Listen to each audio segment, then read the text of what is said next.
Yo, what's going on, guys? Stay tuned to the end of the video. We're giving away a Marvel 2-in-1 Alex Ross variant signed by Alex Ross himself. Another week, another list of the comic books that will define a generation of collectors. I'm sitting on the mic with Gem Mint from Gem Mint Collectibles. How you doing?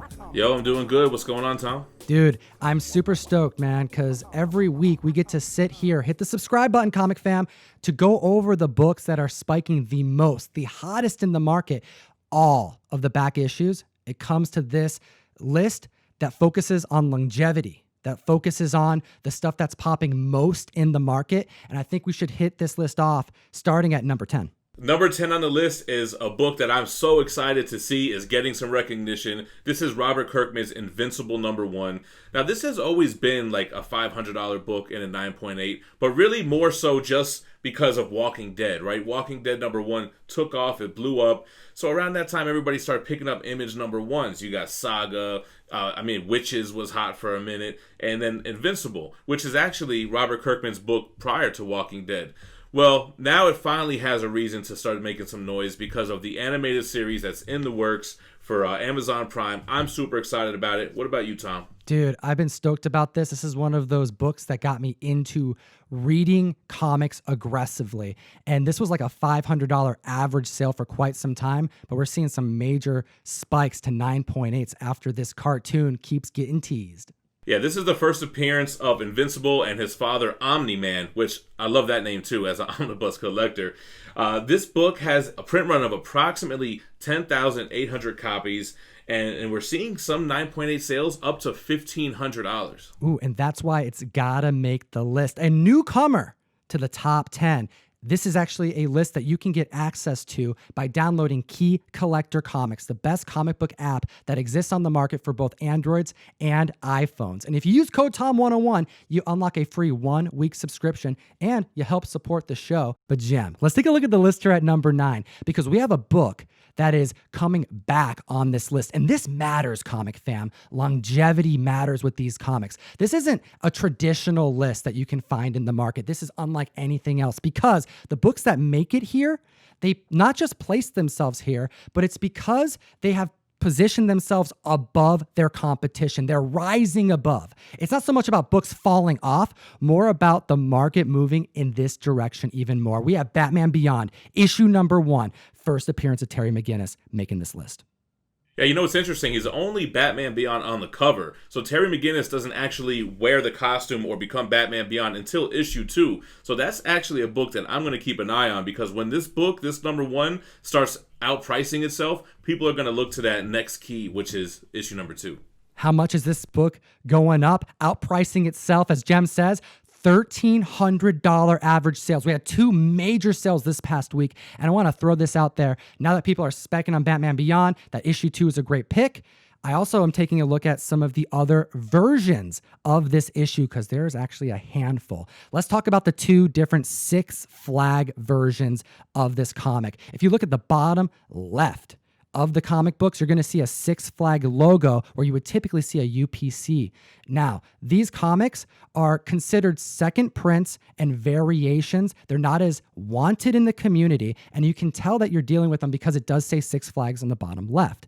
Now, more interesting is the third print. The third print is a promotional comic that came out in July 2000, and it doesn't have the UPC on the bottom. That's very important, especially when you find out that there hasn't really been any sales that we can find. Pricing the worth of this third print is impossible at this point, especially when we're watching one creep up and up and up nearly every week.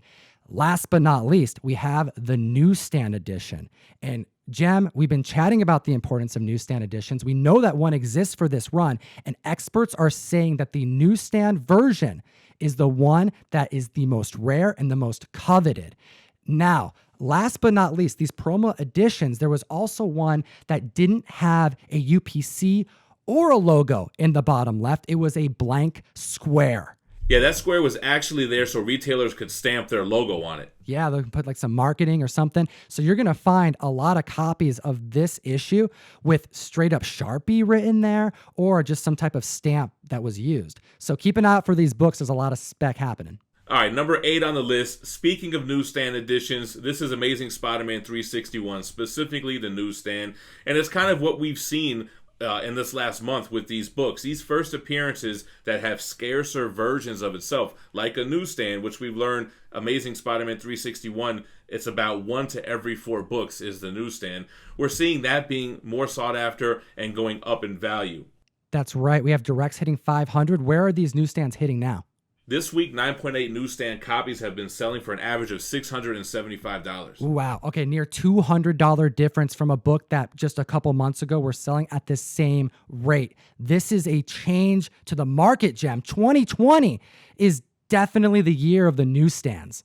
Yeah, for sure. I mean, we have Batman Adventures 12. That's a coveted newsstand version. And just recently, Amazing Spider-Man 300, which is a tough book in 9.8 as it is. A newsstand edition sold for $4,500. Whoa, and that's a record, Comic Fam. Now, we're putting 361 on this list because it continues to be the spec book as we anticipate this Carnage appearance in the next Venom movie. Number 7 on the list, we got Edge of Spider-Verse issue number 2, the first appearance of Spider-Gwen making the list. And we're putting cover A on here because something that we've learned over covering this list over the past month, hit the subscribe button, is that when collectors are unable to put money towards a larger key, that variant, that more scarce, coveted book, they start to seek the others that are more attainable. Now, we've been chatting about the Greg Land variant, clearly the book that is the favorable one to collect, to own, and to invest in this community. But when 9.8 copies are hitting $3,000 and becoming increasingly more scarce over time, it pushes people to look at cover A. And now we're seeing 9.8s of the regular cover back up to an average of $900. Yeah, so true, man. When that big key starts pricing people out, they start going to the next best thing. It's almost like the Hulk 181 Giant Size X-Men thing. Giant Size X-Men used to be called the poor man's 181 because Hulk 181 just got so out of reach, people went to the next best thing. The problem is now that book starts taking off, and then they go to the next one down the list, which is X-Men 94. Yep. So we're seeing the same kind of thing here, right? We're eventually going to see this Edge of Spider-Verse 2 outpricing itself, right? Because $900 for this modern key, that's a huge price tag. Ooh, just like maybe number 6 on this list? Number 6 is very similar. We have Invincible Iron Man number 9. This is the variant, the 9.8 Turncloak cover, basically unable to buy. It's not on eBay. It's not for sale anywhere. 9.6 copies have an average of $525. Raw copies averaging about $250. This is the first time Riri Williams dons the Iron Man armor. An Ironheart film rumored to be in development. We haven't seen this Turncloak variant hit all month, waiting on some type of sale to happen. But just this week, we see 2 different copies hit the internet for about $2,000 a piece. Gem, do you remember what this 9.8 was going for at the start of the month? Yeah, in June, we had a copy sell for $1,300. So if somebody pulls the trigger on one of these 2K books, we're going to have a new record. And you know we're going to be reporting on it. Yeah, for sure. Number 5 on the list, we have the all-new Marvel Now .1 variant. Holy smokes, Gem. This sale stopped me in my tracks. Comic Fam, this is giant news. Giant size news. $37.50. That's right, a $3,750 sale for a 9.8 of this 1 in 75 Steve McNevin cover. And this is nuts because Comic Fam, this is the first full appearance of Kamala Khan. This right here marks a change in the market. We are seeing spec start to move in the direction of Kamala Khan for the first time, similar ways that Spider-Gwen has seen attention as well as Miles Morales. Yeah, this is part of the new wave of superheroes that Marvel is pushing, so it really makes sense that collectors are investing in the most rare version of this first appearance. Captain Marvel 14, the first cameo appearance of Kamala Khan, has been a major spec book for years. Heck, she makes a second cameo appearance in Captain Marvel 17. And let's not forget the second print of Captain Marvel 17 featuring Kamala Khan in costume on the cover, and only on the cover for the first time. 9.8s of that issue is hit $1,300 respectively. Clearly, that was the comic that people were focusing on, hunting for, and invested in until this week. Because all 3 of these books predate this all-new Marvel Now .1 number 1. Yeah, I always thought that second print 17 was the one to own. I wasn't even familiar with this book. What is it about this one that made it become more sought after? the aspect of the full appearance making her way into canon matters to collectors now more than ever. And then that coupled with the scarcity of that ratio has put this comic in the lead. Number 4 on the list, we have Star Wars Darth Vader Issue 3. We're talking about the variant. This is the first appearance of Dr. Aphra. This is a 1/25 ratio variant cover with art by Salvador Larroca. With the success of Mandalorian, everybody's assuming that Disney is planning some other Star Wars spin-offs for their own show, and Dr. Aphra is a great choice. Personally, I love the character and the supporting cast of her evil kind of R2-D2 and C-3PO. So that, plus the hype for Star Wars Clone Wars #1 has this book climbing fast. Let's break down the sales for the last few days in 9.8. So the previous record for a 9.8 was $541, and that was broken 3 times this week when the book first sold for $658 on Saturday.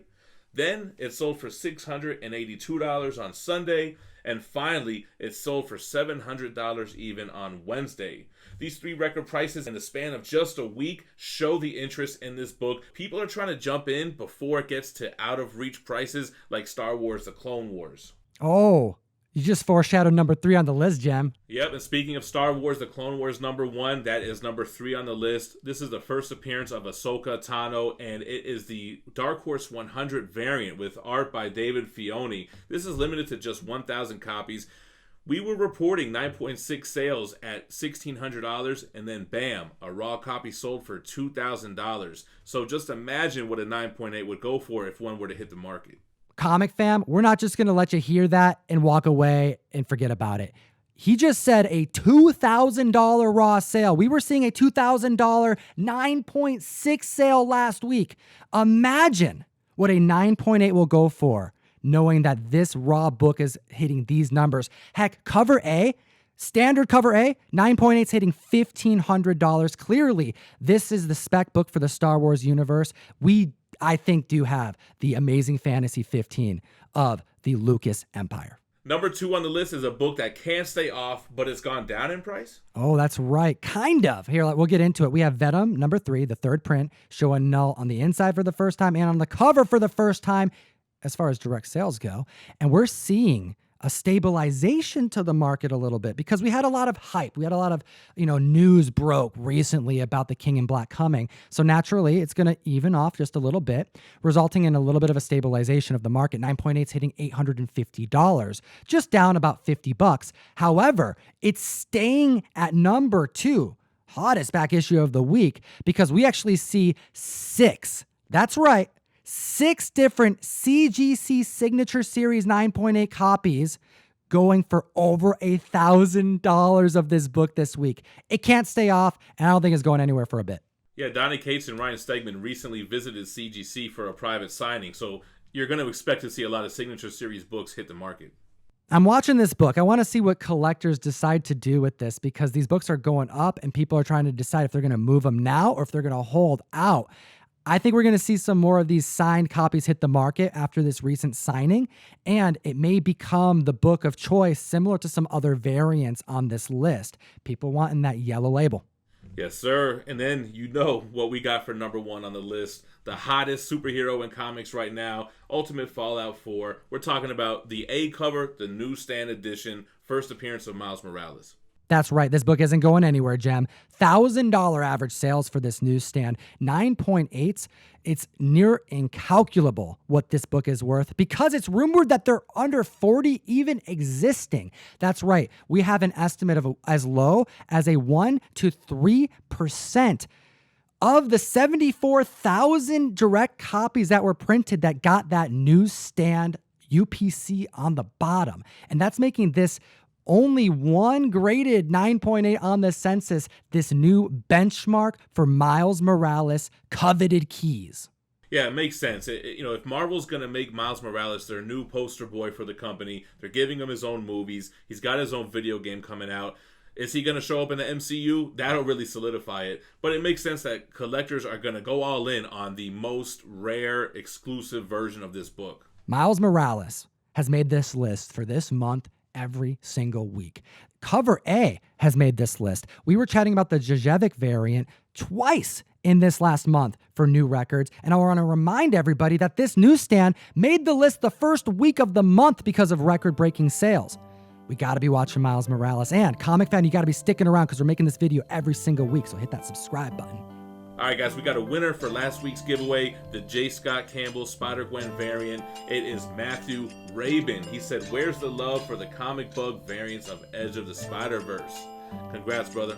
Guys, if you own any of these books, tag us on Instagram at ComicTom101 and Gem Collectibles, and we'll repost it on our story. Let's give a shout out to some of the collectors that reposted from last week's video. We got my boy, Life of Norin, with that Venom #5 variant cover signature series. Shout out Daniel Brecken32, specking on some Dr. Aphra. Thanks for the tag. We got my boy Patho Man here. He's got the whole collection sold up. He's got the Venom 3, the Ultimate Fallout 4, Edge of the Spider-Verse 2, Invincible Iron Man, and he's even got the John Constantine spec there. Love me some Constantine goodness. Mr. Collector 97 showing off his 8.5 Amazing Spider-Man 361 newsstand. I love it. My boy Mandy Comics with that Venom #3 saying Hot 10 list. Did you say a 1K high? That's right, man. And we got Santarude #1 showing off his first appearance of Carnage. We got newsstand variants, but I also can't ignore this awesome shirt that he's wearing. Check out that Mark Jewelers gem and variant at ComicTom101.store. That's right, available right now. Comic Fan, we appreciate your time today. We'll see you very soon. And as always, you guys stay minty fresh and geek responsibly. Enough said. Comic Fam, don't forget, we have a Maestro #1 Comic Tom exclusive, only available in the Mystery Mail Call, our comic book subscription service. You can join the community by hitting the description below, or just go to ComicTom101.com, and we'll send you comics every month, and you can help support the show. Have a good week.